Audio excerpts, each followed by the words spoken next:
का लैपटॉप नीचे कर दो हल्का सा, पढ़ते बने। हाँ सही है।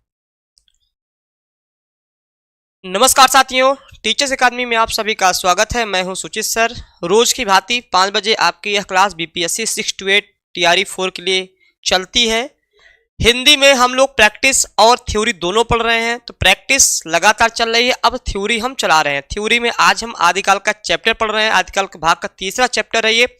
इसके पहले आदिकाल का हमने नामकरण और काल विभाजन पढ़ा था। अब आदिकाल में जितनी सारी रचनाएं हैं, जो मतलब तरीके हैं, सिद्धनाथ, जैन, रासो, फुटकर, कवि, तमाम चीजों पे हम चर्चा कर रहे हैं लगातार। और आप लोग भी जुड़े हैं, जो नए बच्चे जुड़े हैं चैनल को सब्सक्राइब कर दें, जो पुराने बच्चे हैं रोज की भांति वो लाइक सेशन कर दें। बस इतना ही है। यह क्लास पर डे 5 में चलती है। एडमिशन ओपन है। अगर आपको एडमिशन चाहिए, 6 to 8 का शिक्षक बनना है तो 96 28 95 92 37 पे कॉल कर देंगे। आप हमसे जुड़ सकते हैं। हम शिक्षक बनाने के लिए प्रतिबद्ध हैं। फिलहाल चलिए अब हम सीधे पॉइंट पे आते हैं। चलिए हम लोगों कल वाला जो क्लास था आपने देखा होगा।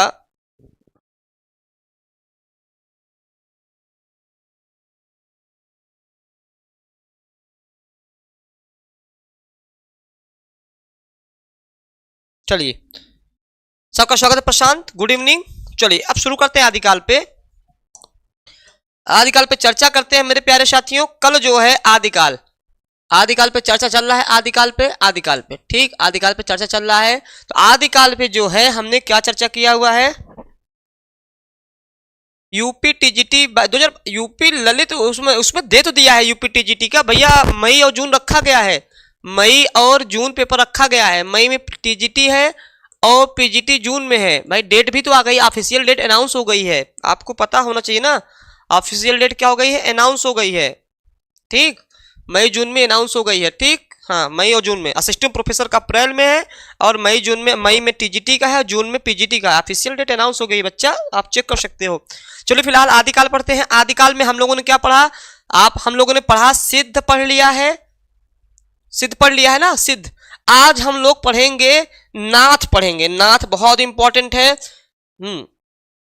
हाँ सिद्ध हो गया था, सरहपा, कड़हपा, मुइपा, लुइपा, कुकुरिपा सब हम लोगों ने पढ़ा था। अब हम लोग पढ़ेंगे कौन साहित्य, आज हम लोग नाथ साहित्य पढ़ेंगे। नाथ साहित्य, नाथ साहित्य पढ़ेंगे, नाथ साहित्य पढ़ेंगे। और नाथ साहित्य की शुरुआत कैसे हुई, नाथ साहित्य क्या है, कौन कौन इसमें आते हैं, सब पे हम चर्चा करेंगे। आपके कुछ प्रश्न होंगे वो आप पूछ सकते हैं। तो पहला अगर हम बात करेंगे नाथ साहित्य को लेकर के, रामचंद्र शुक्ल के अनुसार गोरखनाथ के नाथ पंथ का मूल बौद्धों की वज्रांश शाखा है। तो यहाँ पर अलग अलग विद्वानों ने अलग अलग बातें रखी हैं। ठीक है, यहाँ पर जो है, प्रणाम, स्वागत है सबका यहाँ पर आपके बीपीएससी पे। चलिए अब हम बात करते हैं, यह नाथ आए कहां से, यह नाथ कहां से आए, सिद्ध पहले ये नाथ सिद्ध में थे।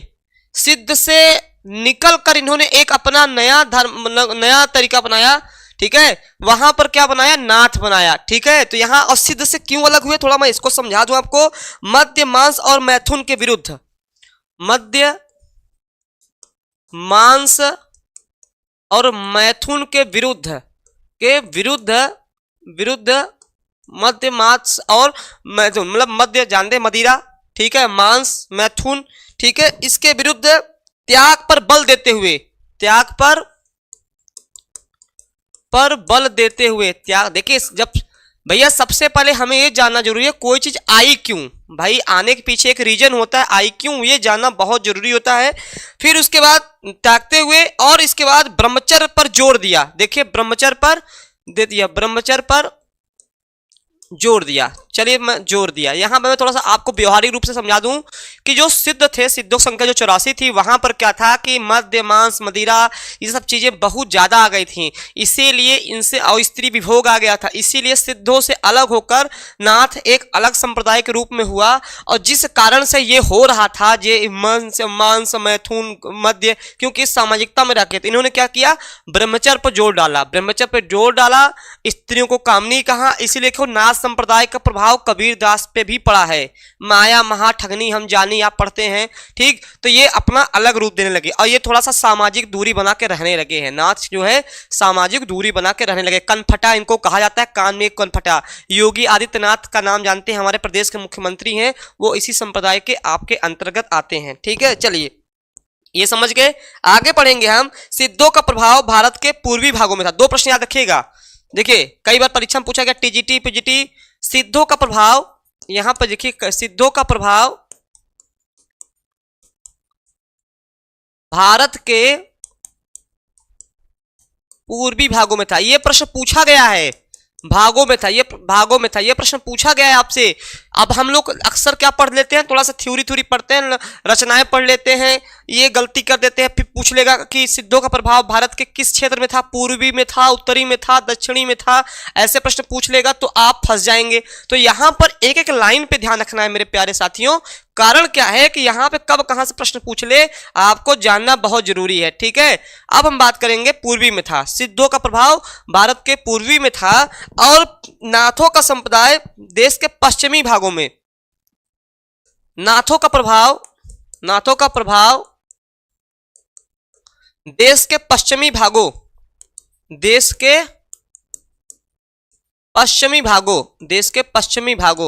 के पश्चिमी भागों, याद रखिएगा, लिखते रहिए। कौन कौन कॉपी लेके बैठा है, कॉपी पे कौन कौन बैठा है? राजपूताने और पंजाब की तरफ था, राजपूताने और पंजाब की तरफ था, और पंजाब की तरफ था, राजपूताने और पंजाब की तरफ था, ठीक है। तो यहां पे प्रश्न तैयार होगा। प्रश्न क्या तैयार होगा, यहां दो प्रश्न तैयार होंगे कि जो सिद्धों का क्षेत्र कौन सा था, भारत का पूर्वी भाग था। अगर नाथों का क्षेत्र पूछेगा कहेंगे भैया पश्चिमी भागों के राजपूताने और पंजाब की तरफ था। तो कभी कभी पश्चिमी भागों ही दे देगा, राजपूताने और पंजाब नहीं दिया, तो भी आपका क्या हो जाएगा, पश्चिमी भागों में दिया जाएगा। हाँ बहुत अच्छा, हाँ ठीक, क्लियर हो गया इतना तक। यहां से देखिए आपके दो तीन प्रश्न आपके तैयार हो सकते हैं। चलिए अब आगे बढ़ते हैं। नाथों की संख्या 9 मानी जाती है।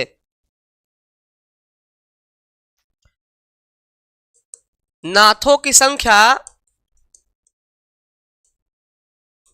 9 मानी जाती है, नाथों की संख्या 9 मानी जाती है। कभी कभी ये पूछ लेता है ऐसे ही, नाथों की संख्या कितनी मानी जाती है, 9 मानी जाती है। अब यहां पे 9 बहुत बढ़िया, कॉपी पेन लेके बैठेंगे तो ज्यादा बेहतर रहेगा ना, ताकि आप लोग लिखते भी रहें। 9 मानी जाती है। 9 कौन कौन से माने जाते हैं, किसी को पता है?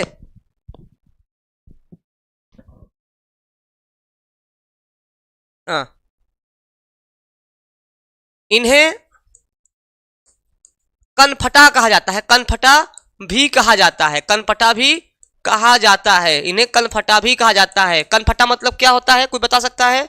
कनफटा मतलब यह होता है कि कान में जो है, कान में आपके बड़े बड़े छेद होते हैं इनके कान में, और ये स्टफिक के भारी कुंडल टाइप पहनते हैं, कुंडल टाइप के, इसलिए इनको कनफटा भी कहा जाता है। इस चीज का भी विशेष ध्यान रखिएगा। और महाराष्ट्र के संत ज्ञानदेव ने खुद को गोरखनाथ का शिष्य परंपरा माना है, ठीक। चलिए आगे बढ़ते हैं। नाथों की संख्या, गोरखनाथ के गुरु, कई बार पूछा गया है, गोरखनाथ के गुरु मच्छेंद्रनाथ, कई बार पूछा है गोरखनाथ के गुरु का नाम क्या है, मच्छेंद्रनाथ। किसको पता है? स्वागत है। हाँ, कान में बड़े बड़े छेद होते थे, मच्छेंद्रनाथ। और मत्स्येंद्रनाथ के गुरु जलंधर नाथ थे, और मत्स्येंद्र नाथ के गुरु जलंधर नाथ थे। कई जलंधर, पंजाब में एक स्थान जालंधर है साथियों, जालंधर कहा जाता है कि जलंधर के नाम पे जालंधर पड़ा है, जलंधर के नाम पे क्या पड़ा है, जालंधर पड़ा है, ठीक है। तो यहां पर दो चीज रखिएगा, गोरखनाथ के गुरु नाम क्या था, मत्स्येंद्रनाथ था, मच्छेंद्रनाथ भी कहते हैं और मत्स्येंद्रनाथ भी कहते हैं, मत्स्येंद्रनाथ भी कहा जाता है, ठीक है। दोनों मतलब एक ही है, कहीं कहीं मच्छेंद्रनाथ, कहीं कहीं मत्स्येंद्रनाथ मिलता है। हाँ ठीक, हाँ क्लियर हो गया। और कई बार देखिए, कई बार पूछा जाता है कि चलिए अभी मैं आगे बताऊंगा, अभी थोड़ा सा इसको स्टेप बाय स्टेप समझेंगे। तो यहाँ पे नाथों की संख्या 9 मानी गई है। इन्हें कनफटा भी कहा जाता है। क्यों कहा जाता है मैंने इसका रीजन बता दिया। गोरखनाथ के गुरु मच्छिंद्र नाथ और मच्छिंद्र नाथ के गुरु जलंधर नाथ थे। इतना समझ गए। चलिए अब नवनाथ कौन कौन से हैं। हाँ चलिए बहुत अच्छा। नवनाथ, नवनाथ कौन से। नवनाथ, नवनाथ की संख्या देख लीजिए। संख्या किसी को पता है नवनाथ। यहां मैं लिख दे रहा हूं नवनाथ की संख्या कौन कौन सी है। चलिए देखते हैं। गोरक्ष सिद्धांत संग्रह के अनुसार, गोरक्ष नाथ संग्रह के अनुसार, ये प्रामाणिक है इसलिए मैं कर रहा हूं। राम कुमार वर्मा ने भी दिया हुआ है लेकिन यह आपका प्रामाणिक है। यह क्या है आपका प्रामाणिक है गोरक्षनाथ के संग्रह के अनुसार। अब हम लोग पढ़ेंगे नवनाथ की संख्या पढ़ेंगे। जिसको याद है, संध्या जी स्वागत है आपका। जिसको याद है वो बताएगा नाथों की संख्या कितनी होती है। आप लोग भी बताते जाइएगा। पहला है नागार्जुन। हाँ रोज आती है पर डे, शाम को 5 बजे क्लास चलती है। कभी कभार 10-5 मिनट लेट हो गए कोई बात नहीं है। यह क्लास शाम को पर डे शाम 5 बजे चलती है। और जो है आप लोग से बहुत उम्मीद है कि टीआरई 4 के लिए जुट जाइए अभी से। समय कम रहेगा, 3 महीने का समय मान लीजिए अगर, तो 30 या 90, मैंने 100 दिन दे दिया आपको। 100 दिन अगर आपके पास है, 100 दिन में पूरी तैयारी करना। जीएस पढ़ना और हिंदी पढ़ना बहुत कठिन हो जाता है जब कम समय में। आज मैं कल एक ठू न्यूज देखा हूं, मुझे नींद नहीं आ रही है। अगर आपको बताऊंगा तो आपको भी नींद नहीं आएगी, खासकर लड़कों लोगों को जो बेरोजगार हैं। ठीक है, बेरोजगार हैं, इसीलिए कर रहा हूं भैया लोग नौकरी पा जाओ, बहुत जरूरी है।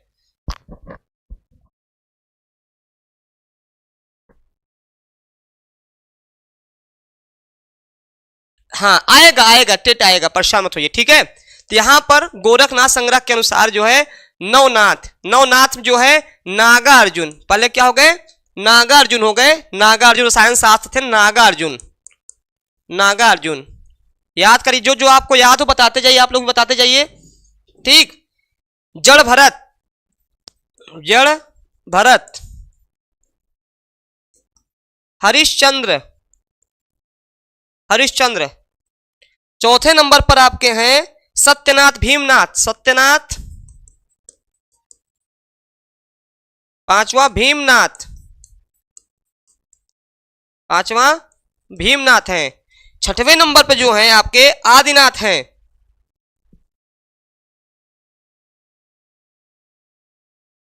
आदिनाथ को बालनाथ कहा जाता है, इनको बालनाथ कहा जाता है, बालनाथ कहा जाता है। परीक्षा में पूछा गया था तो फंस मत जाइएगा।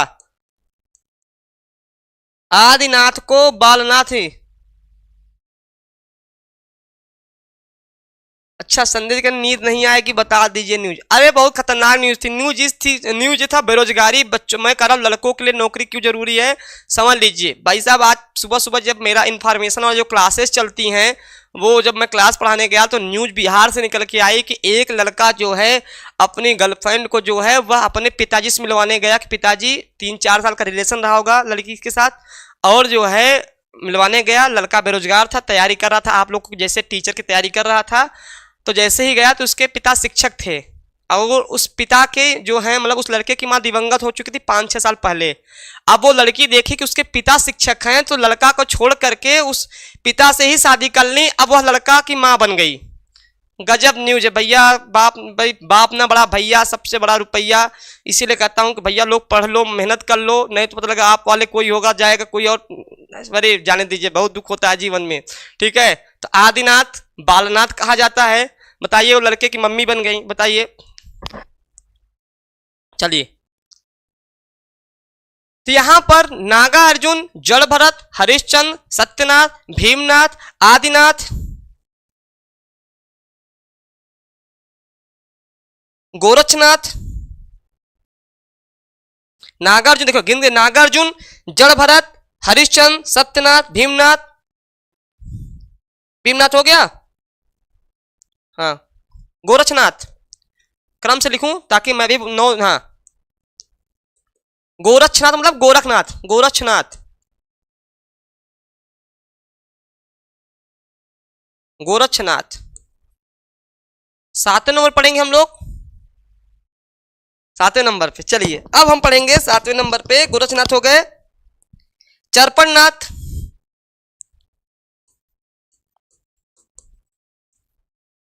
8वें नंबर पे पढ़ेंगे जलंधर नाथ,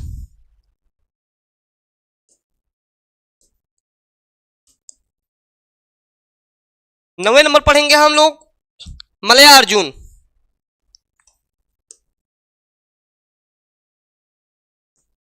ये 9 प्रकार के नाथ होगा। ये क्या है, 9 प्रकार के आपके नाथ हैं, ठीक। तो यहां पर नागार्जुन, जड़ भरत, हरिश्चंद्र, सत्यनाथ, भीमनाथ, गोरक्षनाथ मतलब गोरखनाथ, और चरेटपट नाथ, चरपटनाथ और जलंधर नाथ और मलयार्जुन, ठीक। यहां याद रखिएगा।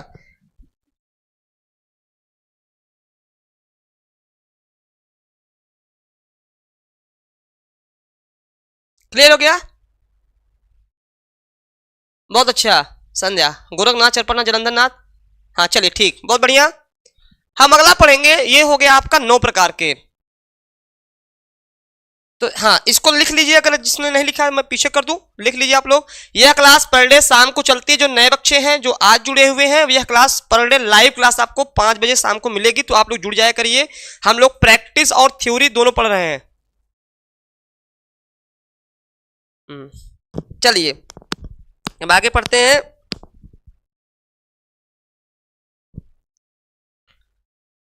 पहला है गोरखनाथ, पहला क्या है, गोरखनाथ।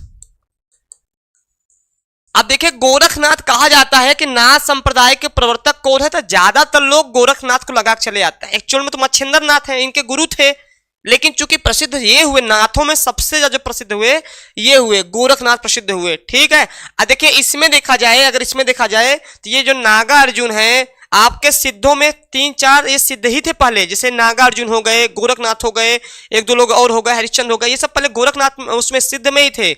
लेकिन वहां जो आपका मत्स्य, मदिरा, मैथुन, ये सब चीजों से मतलब नाराज होकर के इन्होंने अपना नया संप्रदाय बनाया, नाथ संप्रदाय, जो कि बिल्कुल उनसे अलग था। सामाजिक दूरी बनाई, ब्रह्मचर्य का पालन किया, कनफटा कहलाया, तमाम चीजों पे उन्होंने उससे अलग किया, ठीक है। तो यहां पर इस चीज का ध्यान रखिएगा। अब आते हैं हम गोरखनाथ पे, चर्चा करते हैं। गोरखनाथ कौन थे? गोरखनाथ मत्स्येंद्र नाथ के सिद्ध थे, मैं बताया। गोरखनाथ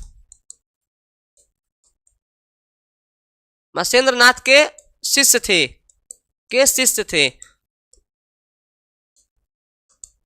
क्लियर हो गया? चलिए हाँ आगे बढ़ेंगे। गोरखनाथ ने पतंजल के उच्च लक्ष्य ईश्वर प्राप्त करके हठ योग का प्रवर्तन किया। इन्होंने हठ योग का प्रवर्तन किया। कई बार परीक्षा में पूछा गया है, पतंजल का हठ योग का किया, याद रखिएगा। कई बार परीक्षा पूछा गया हठ योग का प्रवर्तन, हठ योग का प्रवर्तक किसने है, किसने किया, तो क्या कहेंगे? गोरखनाथ ने किया, याद रखिएगा, ठीक।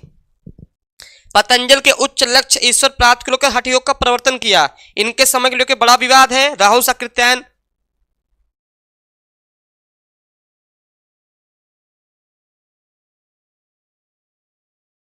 असी में वो होता है। देखिए कोई भी चीज, जैसे मैं ही हूं, मैं शिक्षक हूं, अब आप समझिए कि मैं अपनी बात बताऊं, आप लोग तो जब भी चलिए तैयारी अब एक विशेष परीक्षा के लिए कर रहे हैं, मैं लगातार पढ़ाता हूं और सारी चीजें आज भी मुझे नहीं याद हो पाती हैं, जबकि रेगुलर कोई न कोई, अभी ये क्लास बीपीएससी के है, सुबह क्लास टीजीटी पीजीटी की रहती है, पढ़ाने वाला प्रैक्टिस रहता है, तो मेरे दिमाग में खुद सारी चीजें नहीं हो पाती हैं। तो आप सोचिए हम लोग लगातार जब पढ़ाते हैं तब ये हाल है, तो इसीलिए रिवीजन बहुत जरूरी कहा गया है कि रिवीजन आपका बहुत जरूरी है, ठीक है। मैं बार बार कहता हूं उस चीज को लेकर के कि रिवीजन करते रहिए। आपका बस रिवीजन और प्रैक्टिस सफलता के 2 ही मूल मंत्र हैं, रिवीजन करिए, प्रैक्टिस करिए, रिवीजन करिए, प्रैक्टिस करिए, चाहे जिस एग्जाम की तैयारी कर रहे हो।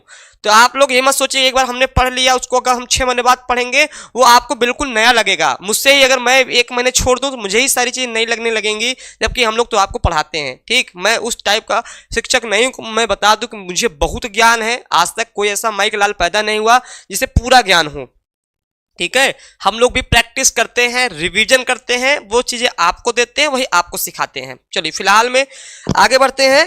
तो यहां पर समय अलग अलग लोगों ने माना है, इनके समय को लेकर बड़ा विवाद हुआ है, ठीक। चलिए मिस्र बंधुओं ने इन्हें हिंदी का प्रथम गद्य लेखक कहा। ये मोस्ट इंपॉर्टेंट है।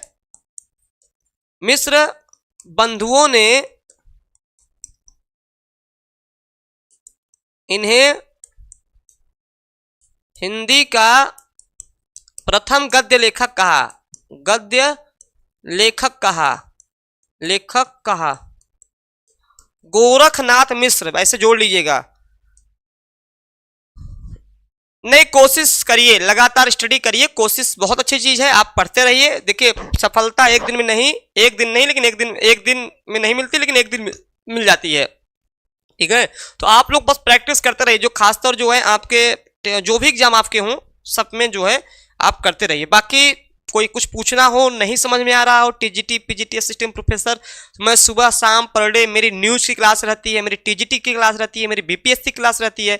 इतने सारे मैं आपको 3-4 बार तो मिल जाऊंगा लगातार सुबह से लेकर शाम तक। अगर आप मुझे टीचर्स अकेडमी में लगता है सबसे ज़्यादा वीडियो आप मुझे ही मेरे ही पाएंगे। न्यूज रहता है, फिर क्लासेज रहती हैं। ठीक, चलिए। हाँ, गोरखनाथ को किया, कई बार पूछा जाता है कि मिश्र बंधुओं ने इन्हें हिंदी का प्रथम गद्य लेखक कहा है। ठीक है, कई बार पूछा गया, मोस्ट इंपॉर्टेंट है। आगे के हम पढ़ते हैं। और डॉक्टर पीताम्बर दत्त बड़थवाल बड़े इंपॉर्टेंट व्यक्ति हैं। डॉक्टर पीताम्बर दत्त बड़थवाल, ये बड़े काम के हैं, इनको जरूर पढ़ना चाहिए। बड़थवाल जो हैं गोरख के 14 ग्रंथों को प्रामाणिक मानकर, बहुत सारे ग्रंथों को लिखा है। गोरख के 14 ग्रंथों को प्रामाणिक मानकर, 14 ग्रंथों को प्रामाणिक मानकर। देखिए यहां भी एक प्रश्न बना सकते हैं। अगर यहां भी एक प्रश्न बनाया जाए कि पीताम्बर दत्त बड़थवाल ने गोरखनाथ के कितने ग्रंथों को प्रामाणिक माना है, 14, 15, 10, 16?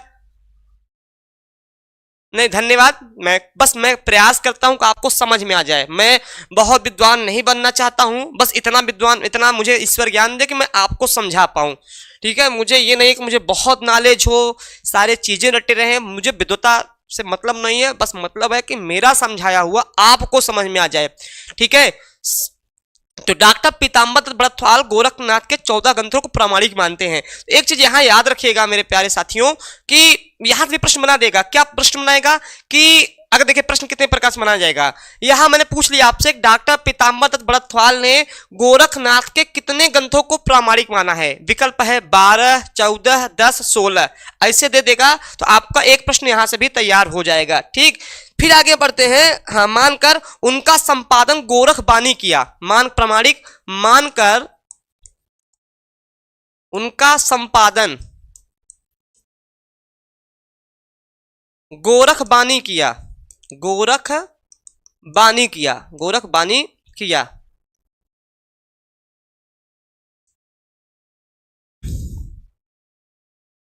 14 ग्रंथों को। तो यहां पर देखिए किस प्रकार से, कई प्रकार से प्रश्न बन सकते हैं।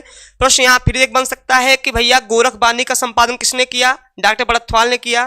गोरखबानी किसकी है, तो आपका गोरखनाथ की है। तो इसी में लाइन में आप 2, 4, 6 प्रश्न बना सकते हैं। अब आप पढ़ने का सबसे बेस्ट तरीका है जो मेरे हिसाब से, आप उस चीज को पढ़िए और पढ़ने के बाद क्या करिए, उससे कितने प्रकार से प्रश्न बन सकते हैं, उलट पलट के हर प्रकार से प्रश्न बनाइए। आपके ज्ञान का कौशल इतना तेज विकसित होगा, शायद आप और स्टूडेंट से बेहतर हो जाओगे। आप ना एक प्रश्न को 3-4 पलट पलट प्रश्न बनाओ, स्वयं से बनाओ। आप कोई प्रश्न टारगेट कर रहे हो, उसी प्रश्न को घुमा के बनाओ, तोड़ के बनाओ, मरोड़ के बनाओ, नया प्रश्न बनाओ। इससे क्या हो जाएगा, आपके ज्ञान की क्षमता बहुत बढ़ जाएगी। चलिए आगे बढ़ते हैं। ये हो गया।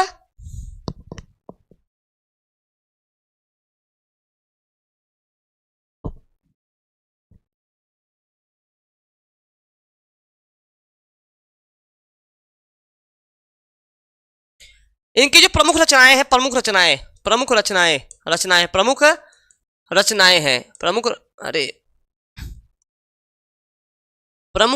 पढ़ लीजिए हम। प्रमुख रचनाएं जो सबसे ज्यादा पूछा जाता है, नरवय बोध सबसे ज्यादा पूछा जाता है, वह नरवय बोध पूछा जाता है। सबसे ज्यादा क्या है, नरवय बोध है।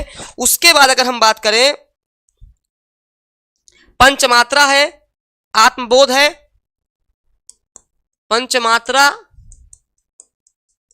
आत्मबोध,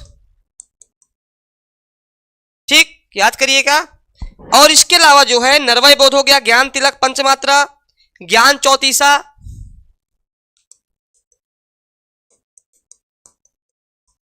चलिए इतना इनको पढ़ते हैं। हाँ, एक इनके विषय कथन है हजारी प्रसाद द्विवेदी का। हजारी प्रसाद द्विवेदी क्या कहते हैं, हजारी प्रसाद द्विवेदी क्या कहते हैं इनको, हजारी प्रसाद द्विवेदी का कथन है, हजारी प्रसाद द्विवेदी का कथन है इनके विषय में। और कई बार कथन पूछा गया है आपका टीजीटी पीजीटी का कथन क्या है, मैं अभी आपको समझा दे रहा हूं, ठीक है। आप लोग कॉपी पेन, रिक्वेस्ट कर रहा हूं कॉपी पेन लेके बैठे कि शंकराचार्य के बाद इतना प्रभावशाली, शंकराचार्य के बाद, शंकराचार्य के बाद इतना प्रभावशाली, इतना प्रभावशाली, इतना प्रभावशाली, शंकराचार्य के बाद इतना प्रभावशाली आगे है के बाद प्रभावशाली और इतना महिमान्वित,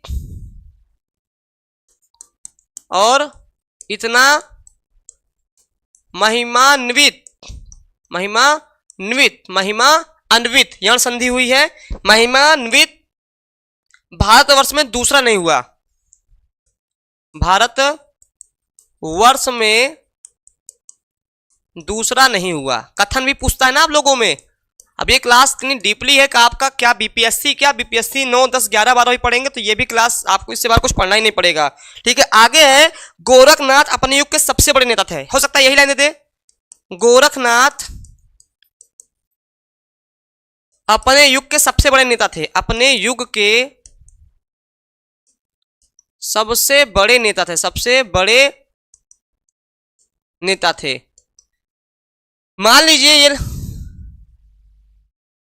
मेरी क्लास तो लगातार चलती है, लगभग 20-22 प्रैक्टिस हो गए हैं और आपका ये लाइव सेशन तो रोज ही चलता है, आज 1 महीने से क्लास चल रही है, ठीक है। पेड बैच में अलग चल रही है, जो एडमिशन ले लिया उनका पेड बैच में पूरा थ्योरी चलती है। यहाँ हम क्या करते हैं कि हाँ भाई लाइव क्लास लेते हैं, पेड बैच में जिन्होंने एडमिशन लिया उनका थ्योरी लगातार चलती है, ठीक। एडमिशन ओपन है, अगर आप एडमिशन भी चाहते हैं तो एडमिशन भी आपका हो जाएगा।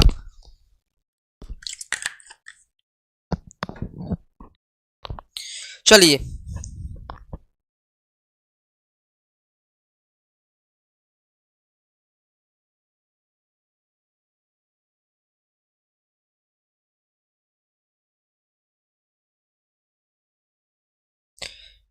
यहां पर प्रश्न पूछेगा कि अपने युग के सबसे बड़े नेता कौन थे, गोरखनाथ थे। किसने कहा था, हजारी प्रसाद द्विवेदी ने कहा था। आप पूछेगा कि शंकराचार्य के बाद इतना प्रभावशाली और इतना महिमान्वित भारतवर्ष में दूसरा नहीं हुआ, गोरखनाथ अपने युग के सबसे बड़े नेता था। किसका कथन है, हजारी प्रसाद द्विवेदी का कथन है। तो देखिए यहाँ आपके प्रश्न तैयार हो गए। अब आते हैं हम आदिकाल नाथ के, नाथ के विषय में क्या क्या कहा गया है उसको मैं पढ़ूंगा, ठीक है। चलिए, नाथों को कई नामों से जाना जाता है, नाथों को कई नाम से जाना जाता है, कई नाम से जाना जाता है, कई नाम से जाना जाता है, ठीक है। ये इंपॉर्टेंट है, ये कई बार परीक्षा में पूछा गया है, आप इसको हम लोग पढ़ेंगे किसको किसको क्या कहा जाता है, ठीक है। मत्स्येंद्रनाथ, मत्स्येंद्रनाथ जो उनके गुरु थे मत्स्येंद्रनाथ, अब इनके विषय में क्या कहा जाता है, मत्स्येंद्रनाथ के विषय में क्या कहा जाता है इसको हम पढ़ेंगे। इनको कहा जाता है मीननाथ, मच्छंदरनाथ, मीननाथ, मच्छेंद्रनाथ, ठीक। और क्या कहा जाता है इनके विषय में, चौथे बोधिसत्व।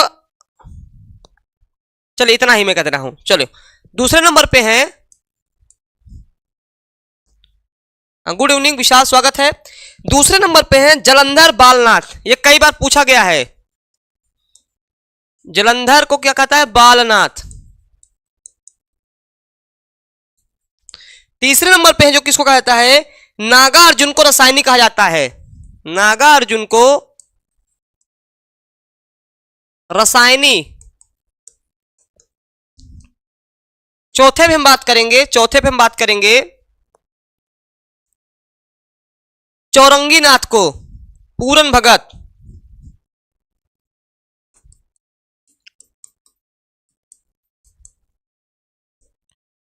पूरन भगत, पूरन भगत। ये बहुत इंपॉर्टेंट है मेरे प्यारे साथियों, इसको जरूर पढ़िए, मोस्ट इंपॉर्टेंट है। ये कई बार परीक्षा में पूछा जाता है, तो आप लोग इसको जरूर नोट करिए, समझिए। जलंधर को बालनाथ कहा जाता है, कई बार पूछा गया है, ठीक है।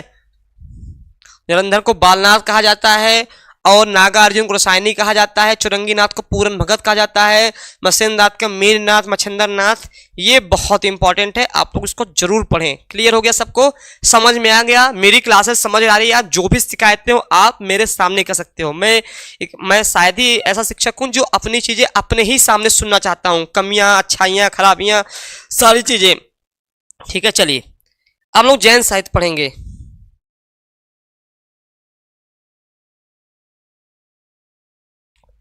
क्लियर हो गया?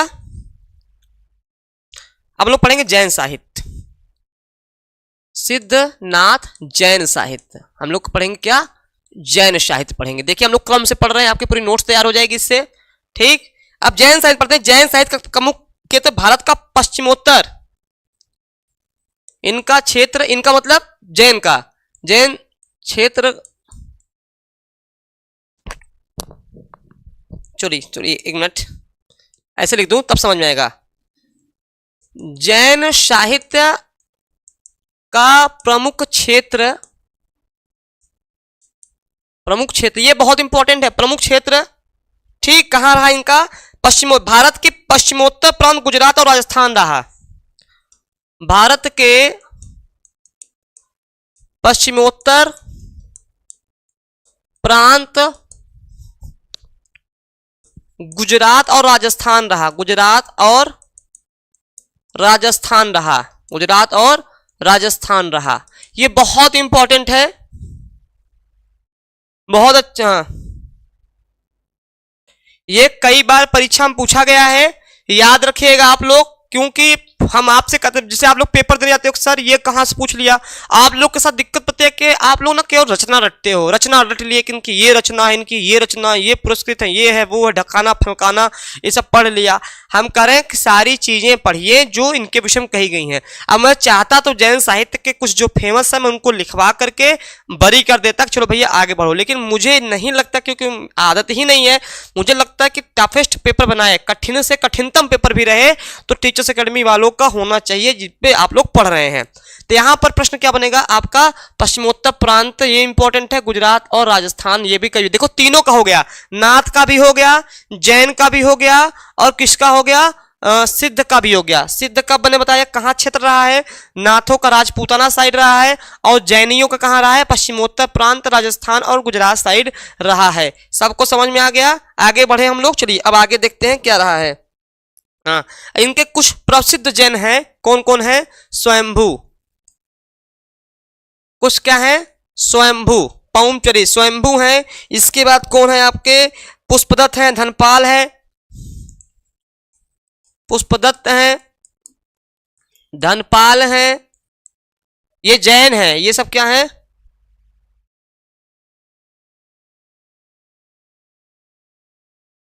व्याकरण तो और सरल है, व्याकरण तो मेरा विषय ही है भैया, उस पे जो है आपको इतना अच्छा बता देंगे ना कि आपको कभी, आपके शरीर से जब आपकी आत्मा अलग होगी ना, जब मरेंगे उरेंगे, तब जाके अलंकार, रस, छंद, समास, संधि, पर्यायवाची, लोकोक्ति, मुहावरा तब ऐसे उड़ेगा, है इधर उड़ रहा है, उधर उड़ रहा है, मुंहना से निकल रहा है, तब तक तो नहीं निकलेगा जब तक आप जिंदा हैं, एक बार पढ़ा दिया गया तो, ठीक। चलो यहां पर जो है बहुत सारे नाम है, इनके नाम जो है आपके धनपाल हो गए, हेमचंद हो गए, हेमचंद हो गए, ये सब आपके, ये आपके जैन वाले में आते हैं। हाँ जैन वाले में आते हैं। क्लियर? चलिए अब हम लोग पढ़ेंगे थोड़ा इनके विषय में।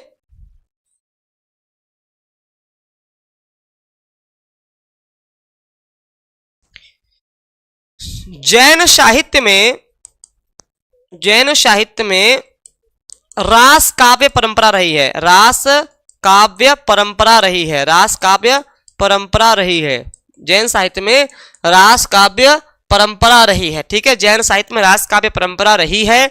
और इसके अलावा अगर जानने लायक यहां पर है, हाँ प्रसिद्ध रही है, उससे संबंधित मुख्य तथ्य इस प्रकार है। प्राचीनतम ग्रंथ जो है रिपुदास से डॉक्टर ओझा। चलिए अब अपभ्रंश में प्रथम,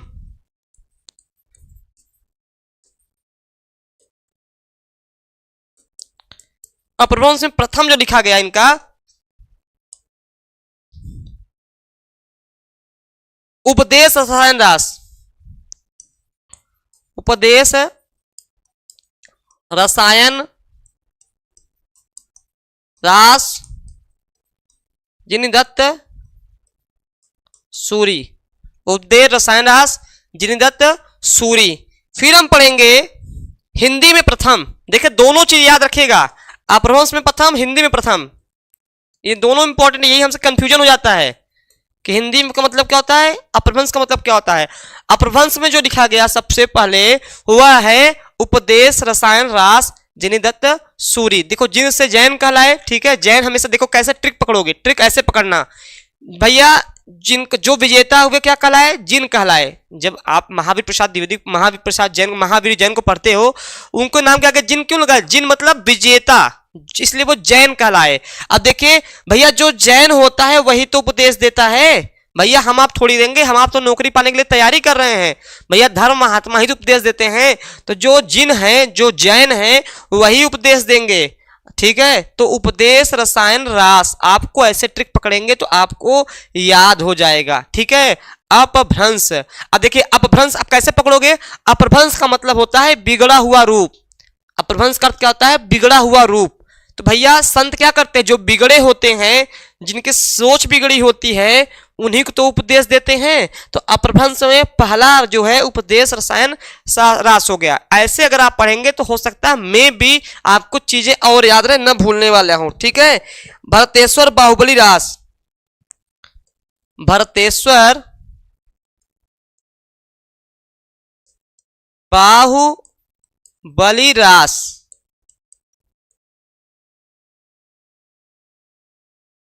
ठीक। चलिए किसका है,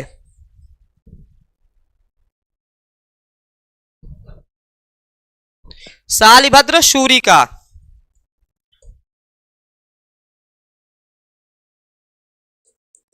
इसको मिटा दे रहा हूं, ऐसा मत समझिएगा, शालिभद्र सूरी का।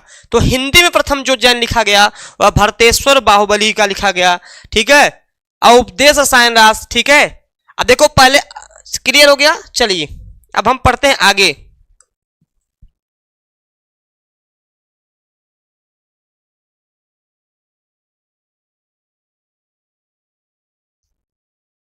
डॉक्टर नगेंद्र ने, याद करिएगा, देवसेन के श्रावकाचार को, देवसेन के याद आया कुछ, हिंदी की प्रथम रचना माना।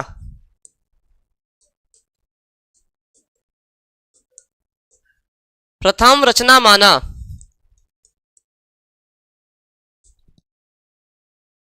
श्रावकाचार को हिंदी की प्रथम रचना माना। कई बार पूछा गया कि हिंदी की प्रथम रचना अलग अलग विद्वान मानते, सर्वमान्य आपका यही है।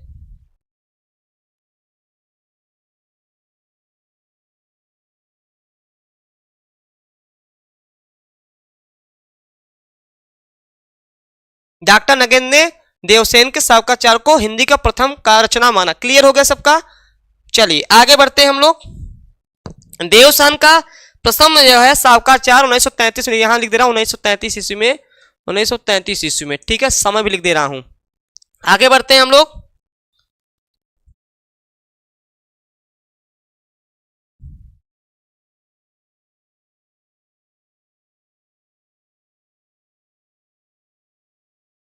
आसगू है दूसरे नंबर पे,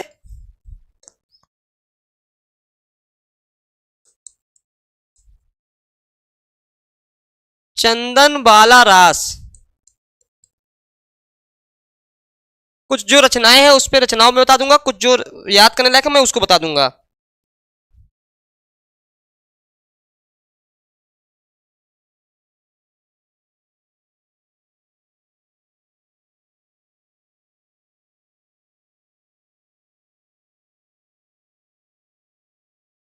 चलिए स्वयंभू के बारे में चर्चा कर दूं। स्वयंभू, स्वयंभू मैंने कल बताया था लेकिन मैं थोड़ा सा चर्चा कर दूं।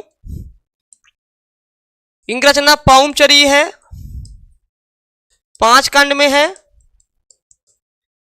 राम का वर्णन है, ठीक है। ऋष्णेमि चरित है, कृष्ण के ऊपर आधारित है, कृष्ण चरित पर आधारित है। पहले ऐसे हैं जो कि कृष्ण पे आधारित रचना करते हैं, ठीक, कृष्ण पे आधारित रचना करते हैं। और स्वयंभू छंदस है, स्वयंभू छंदस है, और इसको इनके पुत्र त्रिभुवन ने पूरा किया। किसको पूरा? त्रिभुवन ने पूरा किया। इनके पुत्र थे, पुत्र त्रिभुवन ने इसको पूरा किया था, त्रिभुवन ने इसको पूरा किया था। तो यहां पर याद रखिएगा कि पौमचर्य 5 कांड राम का वर्णन है,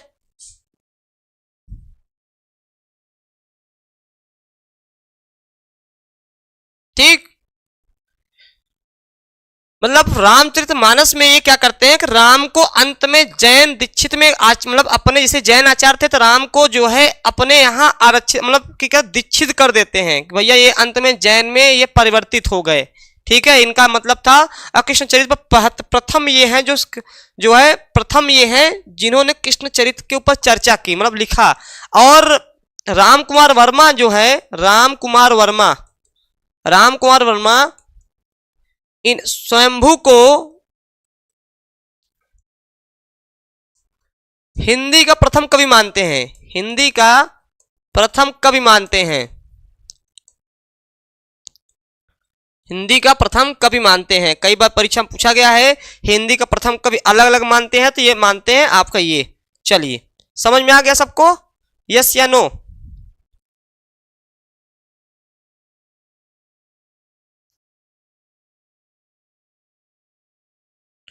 चलिए, एक और है विनय चंद सूरी, इन्हीं की है, रुको आ गया, विनय कुमार सूरी, विनय कुमार सूरी। ये बड़े इंपॉर्टेंट क्यों है मैं अभी बता दे रहा हूं, क्यों इंपॉर्टेंट है मैं इसकी चर्चा अभी कर दे रहा हूं।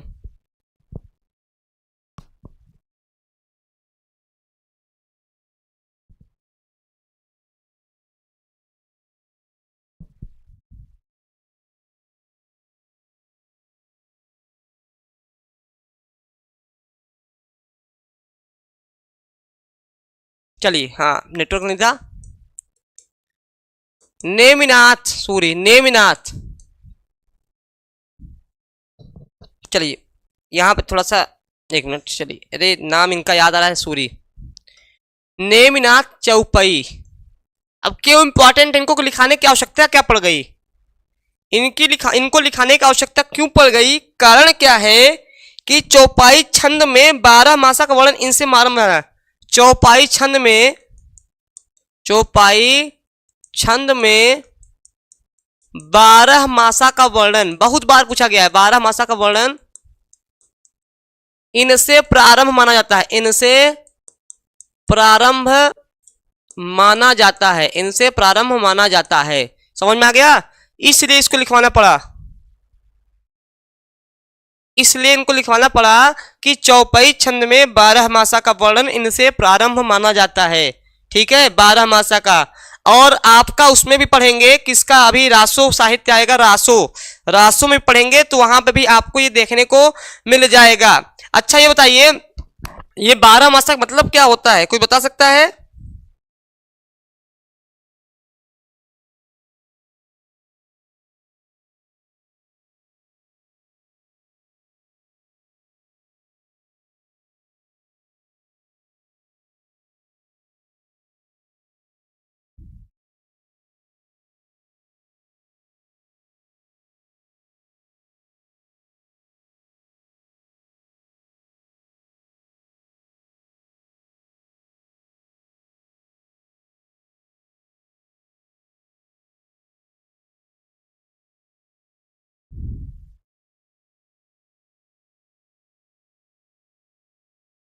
ये 5 बजे, ये जो 5 बजे ललित हो जाए, ये 5 बजे वाली जो है, 5 बजे ये लाइव क्लास यूट्यूब पे चलती है, लाइव यूट्यूब पे चलती है,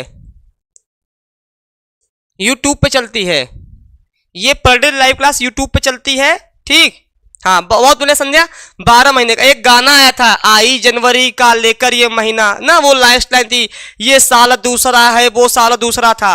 पहले गाना गायक थे अल्ताफ, ऐसे अल्ताफ राजा बहुत पहले गायक थे। ऑटो ऑटो में बैठते थे ना, ट्रक में, ऑटो में, बस में, तुमके गाने खूब बजते थे। ठीक है, आई जनवरी का लेकर ये महीना, मुझे शायद पूरी गाना याद नहीं है, लास्ट वाला लाइन याद है कि ये साल दूसरा था, वो साल दूसरा है। उसमें भी 12 महीने का वर्णन किया गया है, इसी से प्रेरित होकर उन्होंने किया था।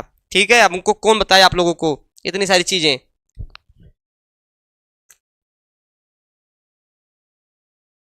चलिए अब आते हैं रासो साहित्य पे। रासो साहित्य, रासो साहित्य पे आते हैं।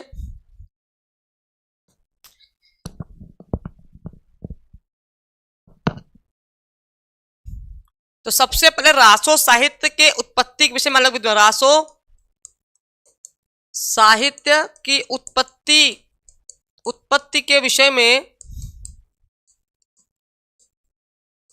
विभिन्न विद्वानों का मत, ठीक है। रासो साहित्य में विभिन्न विद्वानों का मत, ये बहुत इंपॉर्टेंट है, इसको जरूर पढ़िएगा।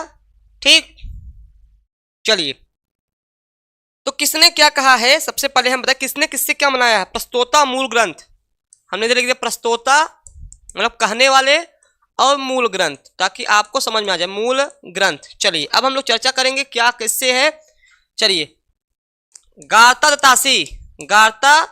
दत्तासी ये किससे मानते हैं रासो का, राजसूय से, याद रखिएगा, राजसूय से मानते हैं। फिर हम देखेंगे किससे क्या होता है, हरप्रसाद शास्त्री राजस से, हरप्रसाद शास्त्री राजस से। ठीक, आचार्य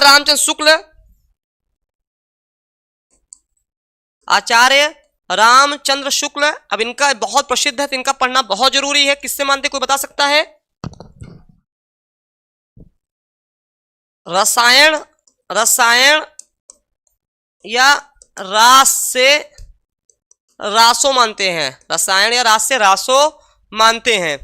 फिर हम बात करेंगे हजारी प्रसाद द्विवेदी से, जो कि प्रसिद्ध हैं, हजारी प्रसाद द्विवेदी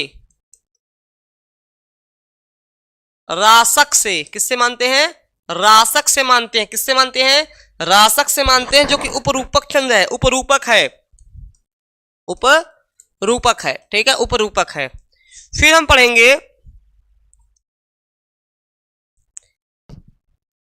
राम स्वरूप चतुर्वेदी का,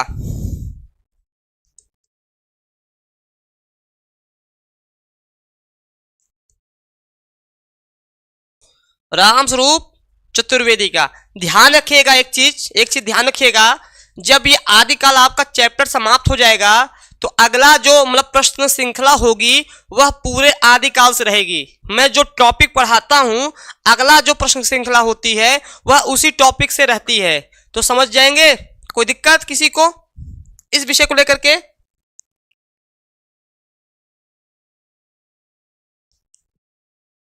रासव का रस, तो ये 1 2 3 4 5, अब कुछ मैं यहां लिख दे रहा हूं क्योंकि जगह कम है, 6 7 8 ऐसे बना दे रहा हूं। कुछ पूछना हो किसी को पूछ ले।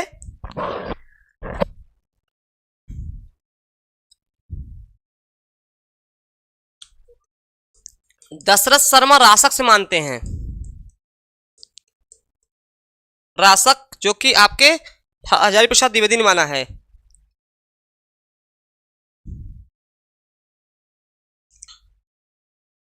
माता प्रसाद गुप्त भी मानते हैं, माता प्रसाद गुप्त भी किससे मानते हैं, माता प्रसाद गुप्त भी किससे मानते हैं, रासक से मानते हैं। रासक मतलब सर्वमान्य है, जो सर्वमान्य वृत्त है वह आपका रासक है, वह क्या है, आपका रासक है। इस चीज का ध्यान रखिएगा। इसके बाद जो है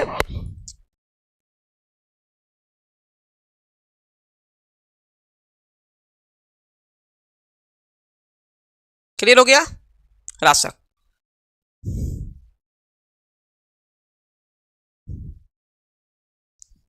चलिए इतना ही, गणपत चंद्र गुप्त का बहुत लंबा हो जाएगा। तो ये आपका पूरा मामला था।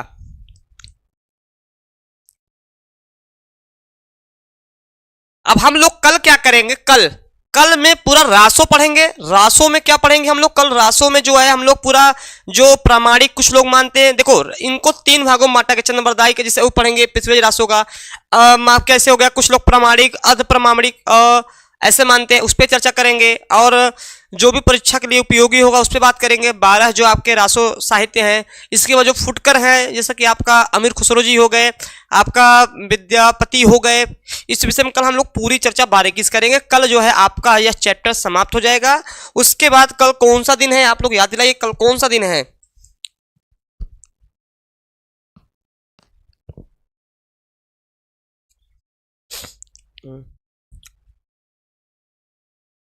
ठीक, हाँ आज टाइम हो गया है। कल जो है हम लोग पूरा पढ़ेंगे। ये तो आज हमने यहाँ पढ़ लिया था। आज हम लोगों ने काफी चीजें पढ़ी, जैन साहित्य पढ़ा, नाथ साहित्य पढ़ा और रासों की शुरुआत, रासों के विषय में कौन क्या कहता है। अगर मैं एक बार रिवीजन कर दूं, चलिए रिवीजन कर दे रहा हूं। हाँ, अगर आपको एडमिशन चाहिए, आप चाहते हैं शिक्षक बन जाएं प्रथम प्रयास में, तो हमसे ज्वाइन हो सकते हैं। 96 28 95 92 37 एडमिशन ओपन है। आप वहां पे कॉल करके ले सकते हो ताकि आप अपनी एक सीट सुनिश्चित कर लो। मेरे साथ क्या है कि मैं आपको बहुत गहराई से पढ़ाऊंगा, डीपली, मतलब जैसे आप आज क्लास देखे होंगे। उसके बाद प्रैक्टिस चलेगा, टॉपिक वाइज टॉपिक प्रैक्टिस चलेगा। फिर जो है वहां के पेपर जैसे आते हैं उस लेवल से हाई लेवल पे ही आपको पढ़ाए जाएंगे, क्योंकि सबसे ज्यादा अगर कंपटीशन है तो 6 to 8 में है। कारण यह है कि जो व्यक्ति सीटेट पास किया हुआ है वह सीधे सीधे इस फॉर्म को भर सकता है, इसको और कोई परीक्षा देने की आवश्यकता नहीं पड़ती है। एक परीक्षा से उसकी नियुक्ति हो जाती है। तो भैया 6 to 8 की नौकरी पाइए, नहीं तो वाला अभी मैंने बताया था ना उसके पिता वाला हाल, बेरोजगार वाला, बड़ा समस्या चल रहा है। ठीक, तो चलिए अब हम आपसे कल पुनः मिलेंगे इसी टाइम पर। हाँ, एक बार मैं आपको रिवीजन करा दूं। हाँ, हम लोगों ने आदिकाल पढ़ा, नाथ साहित्य पढ़ा, कैसे क्या शुरुआत हुई, कहाँ पाया जाता है, फिर नाथों की संख्या हमने पूरी पढ़ी। फिर उसके बाद हम लोगों ने गोरखनाथ के विषय में जाना, क्या कैसे इनकी विशेषता रही है, प्रमुख रचनाएं इनकी क्या रही हैं। हरिहर प्रसाद द्विवेदी कथन बहुत इंपॉर्टेंट है। उसके बाद हमने नाथों को कई नाम से अलग अलग, मसेन नाथ, जलंधर नाथ, नागार्जुन, चौरंगी नाथ, किसको क्या कहा जाता है। फिर उसके बाद हमने जैन साहित्य पढ़ा, इनकी कहाँ इनके क्षेत्र थे, कौन कौन इनके में प्रमुख हैं, उसको पढ़ा। फिर उसके बाद आप देख रहे हैं लगातार पढ़ रहे हैं। उसके बाद हम लोगों ने 12 मासिक शुरुआत कहाँ से होती है, विनय कुमार सूरी के नेमिनाथ चौपाई से। चौपाई छंद के 12 मासा का वर्णन हिंदी से मतलब इनसे माना जाता है। इसके बाद हम लोगों ने रासो साहित्य पढ़ा, रासो साहित्य के विषय में कौन कौन क्या कहता है, इसको हमने पढ़ा। ठीक है, तो कल अब इतनी सारी चीजें हम लोगों ने पढ़ी। अब हम लोग कल क्या करेंगे, ये क्लास देखिए शाम 5 बजे यह क्लास चलती है। शाम 5 बजे यह क्लास लाइव चलती है। 5 बजे लाइव क्लास रहती है, लाइव क्लास आपकी रहती है, आप पर डे जुड़ सकते हो। ठीक है, तो चलिए कल हम आपसे मिलेंगे इसी टाइम पर। धन्यवाद।